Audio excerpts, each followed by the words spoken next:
우리 사랑하는 청년들, 또 우리 이렇게 온라인으로 함께 예배드리게 되는데요. 있는 그곳에서 하나님을 좀 진정으로 예배할 수 있는 이 시간이 되었으면 좋겠습니다. 오늘 함께 나눌 말씀은 히브리서 10장 5절에서 7절 말씀입니다. 신약성경 히브리서 10장 5절에서 7절까지의 말씀 제가 읽도록 하겠습니다. 그러므로 주께서 세상에 임하실 때에 이르시되 하나님이 제사와 예물을 원하지 아니하시고 오직 나를 위하여 한 몸을 예비하셨도다. 번제와 속죄제는 기뻐하지 아니하시나니 이에 내가 말하기를 하나님이여 보시옵소서. 두루마리 책에 나를 가리켜 기록된 것과 같이 하나님의 뜻을 행하러 왔나이다 하셨느니라. 아멘. 여러분, 올해도 어김없이 성탄절이 찾아왔습니다.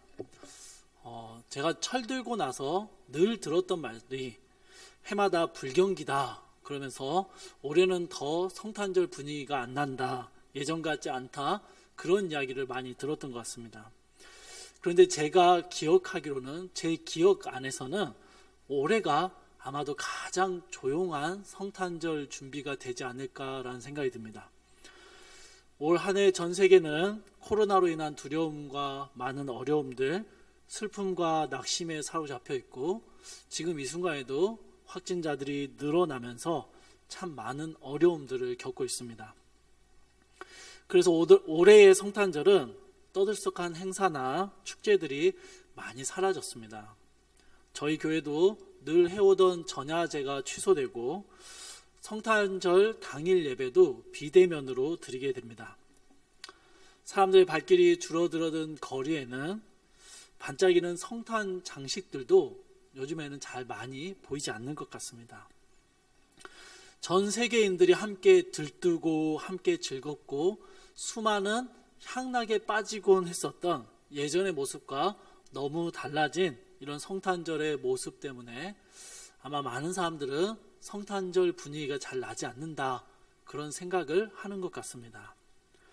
그런데 여러분, 저는 오히려 올해의 성탄절이 제가 경험했던 그 어떤 성탄절보다 더 성탄의 의미를 진지하게 생각해 보게 만드는 것 같습니다. 성탄의 참된 분위기를 우리에게 가르쳐 주는 것 같습니다. 여러분, 성탄절은요, 예수님이 태어나신 생일을 기념하는 날이다라기보다는 예수님께서 이 땅에 오심을 기억하며 감사하는 날입니다. 교회 전통에 따라서 12월 25일을 성탄절로 지키고 있고, 이 연약한 아기, 인간 아기의 모습으로 이 땅에 오신 구원주 그리스도를 기억하며 감사하며 예수 그리스도의 오심의 의미들을 다시 되짚어 보는 시간입니다.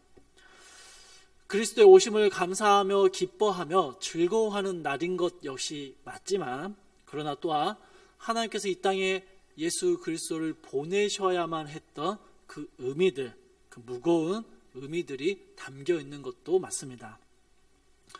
요즘의 성탄절은 세계인의 축제이고 연인들의 날이라는 이름하에 많은 향락과 쾌락과 소비의 문화들에 둘러싸여 있는 것 같습니다. 그래서 우리는 오늘 성탄절의 거품이 좀 빠져버린 것 같은 올해의 성탄절을 준비하면서 이 땅에 예수 그리스도께서 오신 그 성탄의 의미가 도대체 무엇인가에 대해서 다시 한번 좀 되돌아보려고 합니다. 이 이야기는 2000년 전 팔레스타인의 지역 한 유대 마을에서부터 시작됩니다. 우리 여러분, 성경을 좀 찾아볼게요. 오늘은 본문에 대한 이야기보다, 읽은 본문보다 다른 성경의 본문 이야기가 더 많을 겁니다. 누가복음 1장 말씀을 찾아보십시오. 누가복음 1장입니다. 자, 찾으셨죠? 자, 예전에 마리아와 요셉이라는 한 연인이 있었습니다. 둘은 유대인의 전통에 따라 약혼을 한 사이였는데요. 당시 유대인들의 관습 속에서 약혼은 오늘날의 약혼이라는 개념보다는 훨씬 강한 의미를 가지고 있었습니다. 실제적으로 아직 결혼하지 않았을 뿐이지 거의 결혼한 것과 동일하게 간주했고, 둘 중 누군가가 죽거나 혹은 공식적으로 온 마을에게 그 파원을 선포하는 것 외에는 깨어질 수 없는 약속, 그게 유대인들의 약혼이었습니다. 그러나 아직 결혼식은 하지 않았기 때문에 둘 사이의 성관계는 허용되지 않았습니다. 약혼을 한 두 사람은 각자의 집에서 1년 정도의 시간을 머무르면서 결혼을 준비하게 됩니다. 마리아와 요셉도 서로 약혼을 했고 각자의 집에서 결혼을 준비하는 단계에 있었습니다. 그러던 어느 날 천사 가브리엘이 마리아를 찾아옵니다. 누가복음 1장 30절과 31절 말씀인데요. 천사가 이르되 마리아여 무서워하지 말라. 내가 하나님께 은혜를 입었느니라. 보라 내가 잉태하여 아들을 낳으리니 그 이름을 예수라 하라. 여러분, 약혼은 했지만 어떠한 성관계도 갖지 않았던 처녀 마리아에게 이 천사의 예언은 너무 황당한 이야기였습니다. 마리아는 다시 되물었고 천사는 이것이 하나님의 말씀대로 하나님의 능하심으로 이루어질 수 있는 것이다 라고 가르쳐 줍니다. 여러분, 사실 저 같으면 이런 상황에서 나중에 요셉과 결혼하게 되면 그때 아이를 낳게 될 것인데 그 아이의 이름을, 그 큰 아이의 이름을 예수라 지으라는 말씀이구나, 이 정도로 생각을 할 것 같은데요. 천사의 이야기를 다 전해 들은 마리아는 1장 38절에서 이렇게 대답합니다. 마리아가 이르되 주의 여종이오니 말씀대로 내게 이루어지이다. 여러분, 한글 성경은 하나님의 말씀을 배우고 구원을 얻는 데 충분하지만 헬라어 원어가 가지는 그 시제나 미묘한 뉘앙스를 온전하게 번역하기에는 좀 한계가 있는 것 같아요. 누가복음 1장 38절에 나오는 이 마리아의 고백은 언젠가 천사의 예언이 나에게 이루어지기를 원합니다, 이런 미래의 일에 대한 원함, 소원, 소망을 보여주는 모습이 아닙니다. 마리아가 여러분 이루어지다 라고 번역되어 있는 이 부분이 있잖아요. 이 부분은 헬라어 단어에서 기원법, 부정과거 용법으로 쓰였습니다. 갑자기 머리가 아파지죠. 설명을 다 뛰어넘고 원어적인 의미를 살려서 번역하면 이렇게 번역할 수 있습니다. 말씀대로 내게 이루어졌기를 바랍니다. 이겁니다. 여러분, 무슨 차이냐면요, 마리아는 성령으로 잉태되고 예수를 낳게 되는 그 예언의 말씀이 내 삶에 이미 이루어졌기를 바란다라는 고백을 하는 것입니다. 더 명확하게 말하면요, 마리아는 천사가 지금 전해주는 그 이야기가 이미 자신에게 이루어졌음을 믿고 있는 것입니다.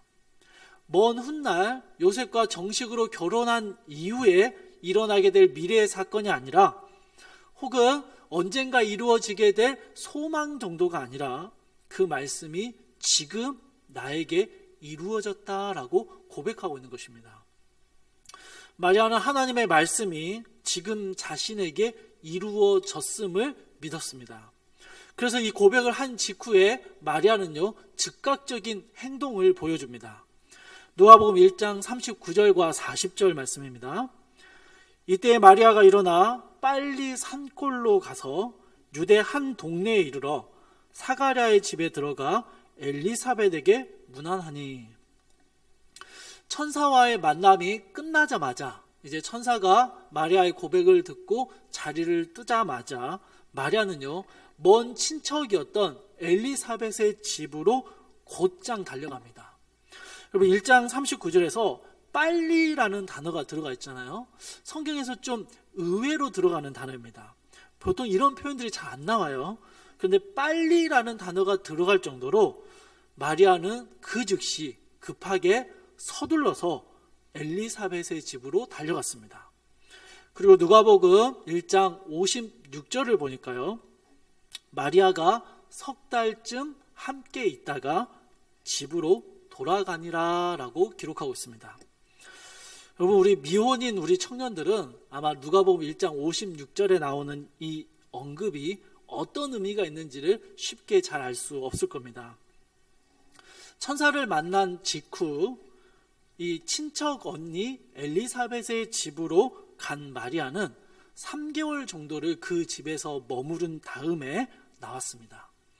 여러분, 보통 여성들이 임신을 하게 되면요, 12주까지를 초기라고 해서 조심해야 되는 시기로 봅니다. 그리고 12주가 넘어가면 안정기에 접어들게 되고요, 임신한 상태라는 것이 눈에 띄게 드러나기 시작합니다. 그게 12주 정도의 시간입니다. 여러분, 초음파도 없었고 임신 테스트기도 없었던 고대 사회에서 마리아는 천사의 예언이 지금 바로 이루어졌음을 믿었습니다.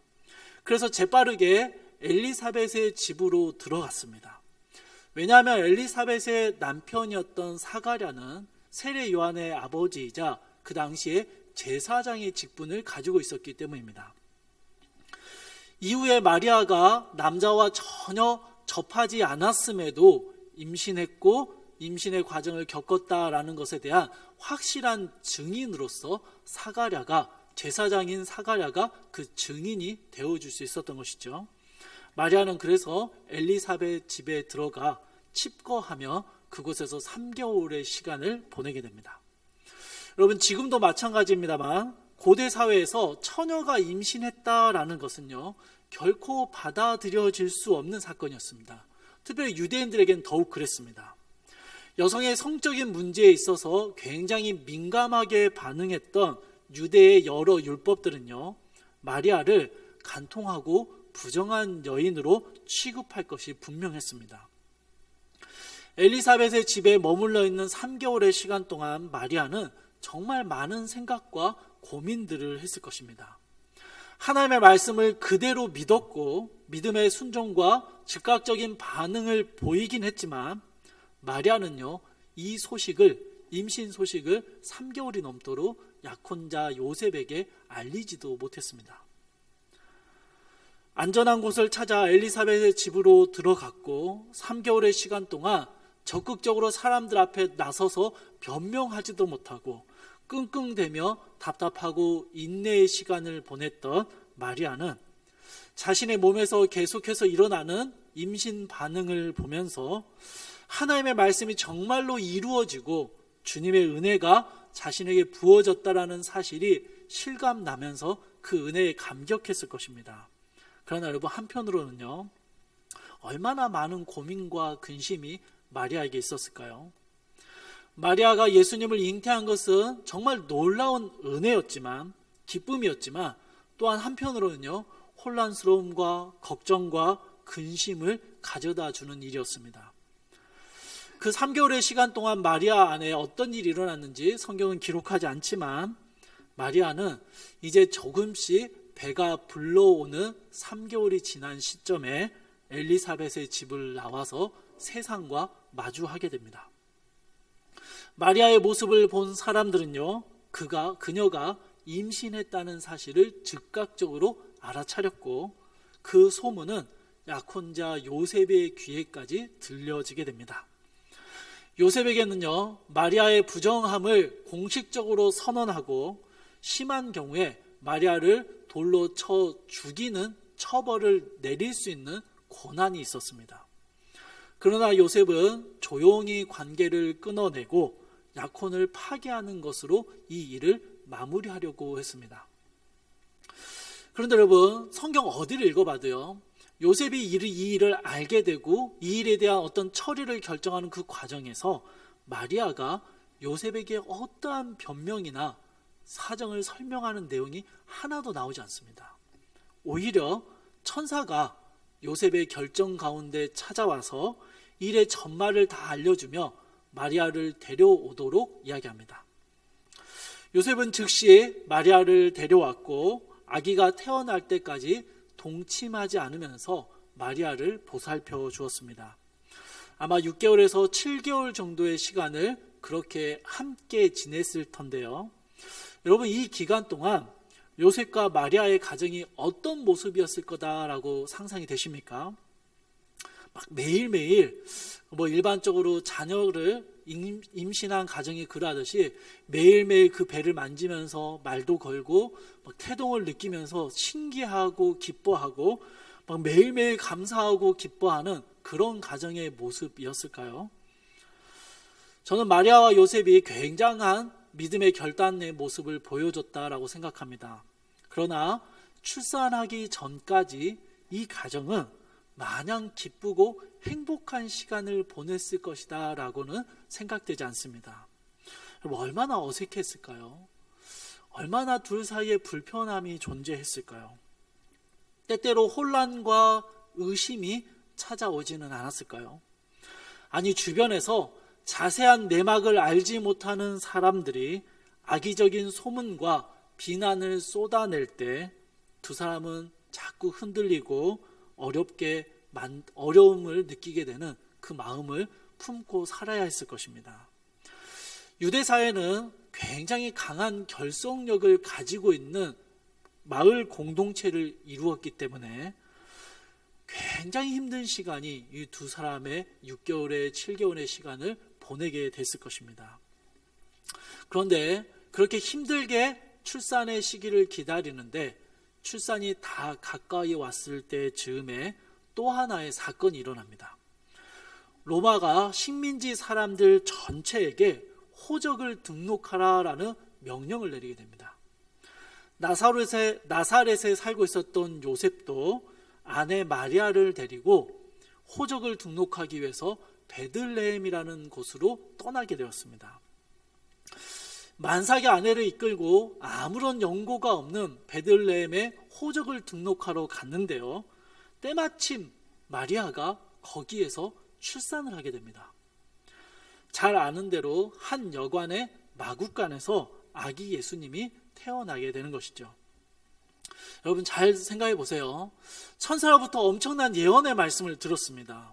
그리고 마리아와 요셉은 그 황당해 보이는 말씀을 믿었고 순종했습니다. 사람들로부터 억울한 비난을 들어야 했고 자신들 역시 많은 고민과 생각들로 혼란스러웠음에도 불구하고 주님의 말씀을 신뢰하며 그들은 기다렸습니다. 그렇게 만삭의 몸을 이끌고 베들레헴까지 왔는데 베들레헴으로 갈 수밖에 없는 상황에 밀려서 그렇게 갔는데 거기에서 출산을 해버린 것입니다. 게다가 여관에 방이 없어서 마구간에서 출산을 했습니다. 동물들의 울음소리, 그다지 깨끗하지 않았을 출산의 환경들, 출산 직후에도 편하게 쉴 수 없는 산모 마리아. 여러분 아기 예수님은요 그렇게 정말 쉽지 않은 배경 속에서 태어나셨습니다. 예수님이 탄생하시고 천사들에게 소식을 전해들은 목자들이 찾아오기도 하고요. 동방의 박사들이 찾아와 경배하고 예물을 드리기도 했습니다.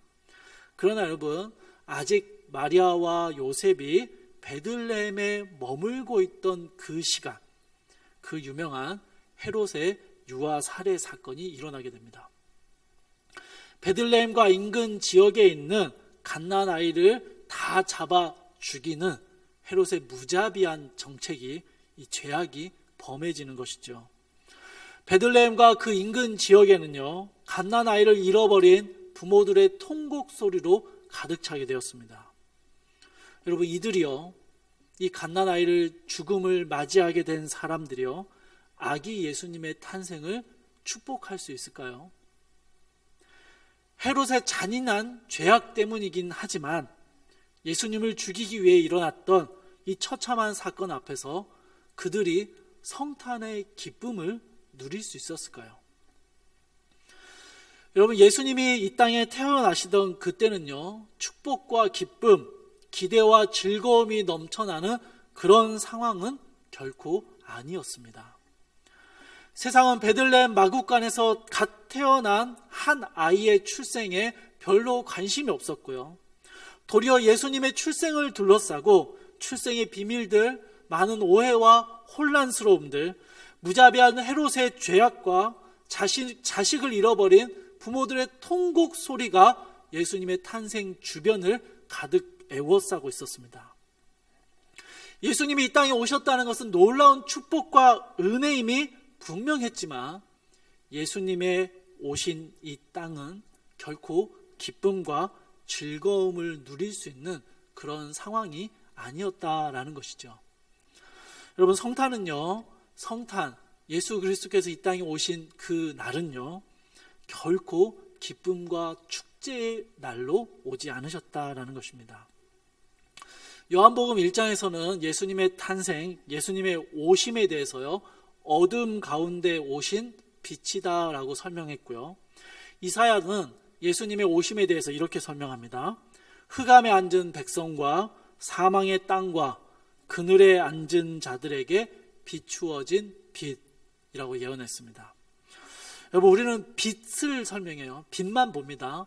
예수님이 이 땅에 빛으로 오셨어, 그래서 우리 기뻐하고 즐거워하자라고 말합니다. 그러나 여러분, 그 이전에, 그 앞에 예수님이 오신 그 땅의 상황을 보아야 합니다. 어둠 가운데 오셨고, 흑암에 주저앉아 있는 백성들 가운데 오셨고요, 사망의 땅에 오셨습니다. 그늘에 앉아 통곡하는 사람들에게 오셨습니다. 이게 예수님의 오심의 배경이었습니다. 우리 주님은 그렇게 혼란스럽고 어두운 상황과 시대 속으로 뛰어들어 오셨던 것입니다. 사랑하는 청년 여러분, 저희가 2000년 전 예수님이 이 땅에 오실 때 성탄을 둘러싼 배경과 상황들에 대한 이야기를 아주 간략하게 살펴봤는데요, 제가 너무 일부러 이걸 우울한 어조로 말하는 게 아니라 성탄의 배경 자체가요, 굉장히 암울했습니다. 2000년의 시간이 지나서 성탄은 신자와 불신자 모두에게 즐겁고 누리는 축제가 되었지만, 실제 성탄은요, 어둡고 혼란스러운 상황 가운데 빛으로 오신 예수님의 이야기였습니다. 자, 이제 오늘 본문인 히브리서 10장으로 넘어오겠습니다. 오늘 본문인 히브리서 10장에서는요, 구약의 제사들이 가졌던 속죄의 효력에 대한 이야기들을, 그것들이 제한적이고 한시적이었다라는 것을 설명하는 데 이어지고 있습니다. 구약 시대에도 죄를 사하는 여러 제사들이 있었지만 해마다 반복해서 드려야 했고 완전히 죄를 사할 수는 없었다라는 것을 히브리서 10장은 선언하고 있습니다. 여러분, 10장 4절을 보시면요, 이는 황소와 염소의 피가 능히 죄를 없이 하지 못하였다라고 기록합니다. 인간이 어떤 방법과 노력으로도 죄의 문제를 해결할 수 없었고, 죄의 결과로 인해서 세상은 더욱 어두워져만 갔습니다. 인간이 기대할 수 있는 미래는 딱 하나였습니다. 죽음, 절망뿐이었습니다. 이게 인간이 가진 죄의 결과였고, 죄로 인한 완전한 무기력함이었습니다. 히브리서는요, 이러한 인간의 죄를 해결할 수 없는 무기력함과 절망적인 상황 가운데서 그리스도께서 이 땅에 오셨고 이 모든 절망적인 상황을 깨트리셨음을 설명하고 있습니다. 그러면서 여러분, 히브리서 오늘 본문에서 10장 5절에서 7절의 본문에서는요, 시편 40편의 말씀을 인용하면서 예수 그리스도께서 이 땅에 오셨다는 것이 어떤 의미가 있는지를 우리에게 가르쳐주고 있습니다. 5절 말씀을 보시면요, 주께서 세상에 임하실 때라고 기록합니다. 무슨 말입니까? 예수님이 이 땅에 태어나시던 때, 그때를 설명하는 겁니다. 예수님께서 이 땅에 몸을 입고 아기 예수로 태어나셨던 그때가 하나님의 말씀이 성취되는 때였다라고 히브리서가 이야기합니다. 그러면서 시편 40편의 말씀이 성취되었다라고 이야기하는데요, 시편 40편 인용된 말씀을 간단하게 정리하면 이런 내용입니다. 하나님께서는 제사와 예물이 아니라 하나님의 아들 예수 그리스도가 이 땅에 오심을 계획하셨고, 번제나 속죄제로 완전히 성취할 수 없었던 일을 바로 그분이 이루게 하셨다라는 것입니다. 하나님의 아들인 예수님께서 이 땅에 인간으로 오셔서 인간의 모든 죄악을 대신 짊어지셨고, 십자가에 못 박혀 죽는 것이 인간의 구원을 성취할 수 있는 하나님의 계획이었다라고 말씀하는 것이죠. 자, 여러분, 이제 7절의 말씀을 같이 볼 텐데요, 7절 말씀을 우리 같이 한 목소리로 읽어보면 좋을 것 같아요. 7절 말씀 같이 읽겠습니다. 시작.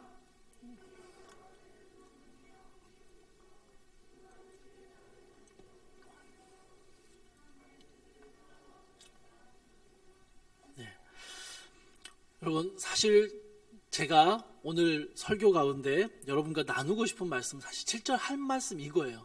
그리고 정말 짧은 메시지입니다. 이걸 설명하기 위해서 이 앞에 있는 누가복음 말씀, 예수님의 탄생하던 배경들을 본 거예요. 7절에서 예수님은요, 하나님이여 보시옵소서, 두루마리 책에 나를 가리켜 기록된 것과 같이 하나님의 뜻을 행하러 왔나이다 라는 이 말씀이 나에게서 성취되었다라고 선언하셨습니다. 여러분, 예수님은 우연히 이 땅에 태어나신 게 아니었습니다. 우연히 마리아와 요셉의 가정에 오게 되셨고 어쩌다 보니 처녀의 몸에 잉태하신 것도 아니었습니다. 베들레헴에 태어나신 것도, 방이 없어 마구간에서 태어나신 것도, 예수님을 둘러싸고 잔혹한 범죄가 일어난 모두가 우연스럽게 일어난 이야기는 아니었다라는 것입니다. 하나님께서 이미 아셨고 예언하셨던 말씀 그대로 우리 예수님은 이 땅에 아기로 태어나셨습니다. 십자가의 죽음은 아기가 출생할 때부터 계획되어 있었고, 아니, 예수님은 십자가에 달려 죽으시기 위해서 이 땅 가운데 태어나셨습니다. 그래서 여러분, 성탄은요, 죽으심을 대비하는 하나님의 계획이었습니다. 예수님은 하나님의 뜻을 행하시고 이루시기 위해서 이 땅에 어두움과 혼란 속으로 들어오셨습니다. 그런데 여러분, 7절에서요, 하나님이여 보시옵소서라는 구절이 있잖아요. 이게 한글 성경으로 번역돼서는 이게 의미가 좀 잘 살지 않아요. 그런데 이 구절과 관련돼서 NIV 성경, 영어 성경을 보면요, 한글 성경에 잘 드러나지 않는 하나의 문장이 기록되어 있습니다. 그건 뭐냐면요, 영어인데요, Here I am 입니다. 내가 여기 있다, 내가 여기 왔다 라는 의미입니다. 하나님의 뜻과 계획하심을 이루기 위해서 저 영광스러운 하늘 보좌를 떠나 이 낮고 낮은 세상에 내가 왔다 라고 선언하시는 겁니다. 빛난 영광의 자리를 뒤로하고 어둡고 혼란스러운 이 땅 가운데로 내가 왔다 라고 말씀하시는 거예요. 이게 예수님의 자기 고백이었습니다. 그런데 여러분, 이 예수님의 고백과 외침은요, 여러분, 예전에 내가 왔었어, 내가 올 거야, 그게 아닙니다. 여러분, 내가 지금 여기 왔다라는 말씀이었어요. 마태복음 1장 23절에서는요, 예수님의 또 다른 이름을 임마누엘이라고 가르쳐 줍니다. 그런데 이 임마누엘이라는 단어가요, 번역을 하면요, 하나님이 우리와 함께 계시다라는 뜻입니다. 여러분, 잘 보세요. 하나님이 우리와 함께 계셨었다, 하나님이 우리와 함께 계실 것이다, 아닙니다. 여러분, 하나님이 지금 우리와 함께 계시다예요. 지금 여기에 우리와 함께 계심을 선언하고 있는 것입니다. 주께서 우리의 삶의 자리에 찾아와 주셔서 그 자리에 함께 하십니다. 여러분, 성탄은 2000년 전 이 땅에 오신 예수 그리스도의 생일을 축하하고 감사하며 기뻐하는 정도의 의미가 아닌 것이죠. 거기서 멈춰버리게 된다면 우리가 불신자들이 즐거워하는 것과 전혀 다를 바가 없습니다. 우리는 2000년 전에 일어났던 그 놀라운 사건을 고대의 먼 신화 정도로 이야기하지 않습니다. 그것을 그냥 곱씹으면서, 야, 2000년 전에 예수님이 태어나셨어, 예수님이 이 땅에 오셨어, 그건 너무 기뻐, 즐거워해, 이 정도로 멈추지 않는다라는 것입니다. 성탄을 기념할 때마다 우리는요, 지금 여기에 우리와 함께 하시는 주님의 임재를 기억해야 합니다. 그 옛날 임마누엘로 오신 이후로 예수님은요, 여전히 우리와 함께 하고 계시기 때문입니다. 여러분, 주님의 임재하심은요, 언제나 현재형입니다. 현재입니다. 주님의 임재는 어둡고 혼란스러운 우리의 심령 한가운데로 직접 들어오시는 것이었습니다. 평소에 성탄을 준비하는 시끌벅적함 속에서 우리는요, 어쩌면 지금 임재하시는 주님이 들어올 마음의 공간이 없었는지도 모르겠습니다. 성탄은 항상 뭔가 준비해야 했고 그 준비한 발표가 끝나고 나면 다음날 감사 예배 한번 드리고 나서는 즐거운 시간을 보내고 연인끼리 만나고 우리 친척들이 친지와 가족들이 그 시간을 보내는 그 정도의 의미로 성탄을 바라보았는지도 모르겠습니다. 그런데 전 세계가 축제를 즐길 만한 여력도 없고 큰 어려움 가운데 힘들어하고 있는 지금 도리어 우리는 성탄의 의미를 돌아볼 때 지금 우리의 삶에 임재하시는 주님을 기억하게 됩니다. 사랑하는 청년 여러분, 성탄을 기념하면서요, 성탄을 맞이하면서 우리는요, 지금 여기에 우리와 함께 하시는 주님을, 그 주님의 임재하심을 기억해 보아야 합니다. 성탄을 즐거워하는 우리의 모습이 혹시 세상의 향락과 다를 바 없는 모습은 아닌지 돌아봐야 합니다.